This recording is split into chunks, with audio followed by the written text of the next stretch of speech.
Well, hello everybody. Welcome back to day 14 here of the CCFS Counsel and Encouragement Expedition podcast series. I'm Edward Ruiz, your host here in the month of May, where every day in May, I'm doing a daily 2 to 3 minute word of counsel and encouragement for your edification and building up of the faith. And the topic for today is wise humility. Wise humility. And that's going to be rooted in a passage that I was reading today in James chapter 3, 13 and 14. And I'll go ahead and read it for us right now. It says this: "Who is wise and understanding among you?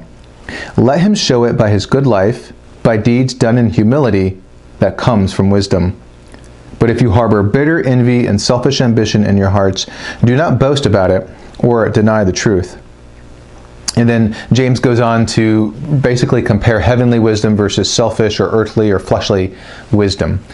And so James is basically calling us to wise humility. And he's showing us a connection between the sin in our hearts and our being basically not denying the truth, which is us being honest about the sin in our hearts, the selfish ambition and the bitter envy. But we do it with a wise, humble heart. And so the question then becomes, like, how do we do that? You know, if you're like me, that's the last thing you want to do is be honest about it, is to tell somebody about it. You know, because sin is ugly, it's just nasty stuff inside of us, and we're ashamed of it oftentimes. And so how do we actually do that in a practical way? How do we do that in a wise and humble way? Well, that's where I'm led to the book that if you happen to be the first commentator today in today's episode, and you've made the most comments, most days of comments from Friday to today, then you could be eligible to win this book.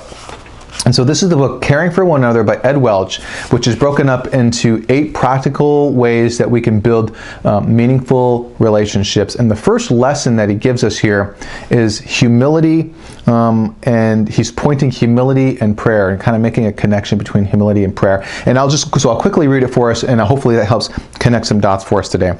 So humility leads to prayer. One way to put humility to work is this: ask someone to pray for you. God has established his kingdom on earth in such a way that we must ask for help.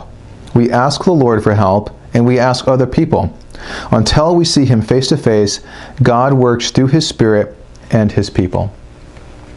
And so that's kind of the answer to the question for this morning. How do we exercise wise humility, and how do we be honest? How do we not deny the sin that may be prone to be within us, the bitter envy and the selfish ambition? How do we get it out? How do we not deny that in a wise and humble way?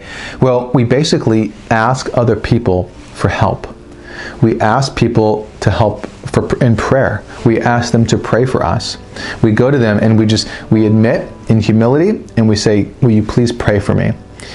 I wonder if that resonates with you in any way. And if so, please make a comment below. And let's continue tomorrow in day 15. Thank you so much for tuning in to today. Until next time, talk to you soon. Bye. Hey, real quickly, thank you so much for visiting. If you want to learn more about CCFS, please visit my website at ccfamilyservices.com. There you'll learn about the mission and vision of CCFS, or you'll find out there's podcasts, articles, and blogs and content that I make available to you in case you're interested in that. If you want to learn more about counseling services, my contact information is there at the bottom of the webpage as well, or maybe you know somebody who may benefit from some counseling, please forward along. Thank you so much for visiting today, and I look forward to connecting with you. Until next time, take care.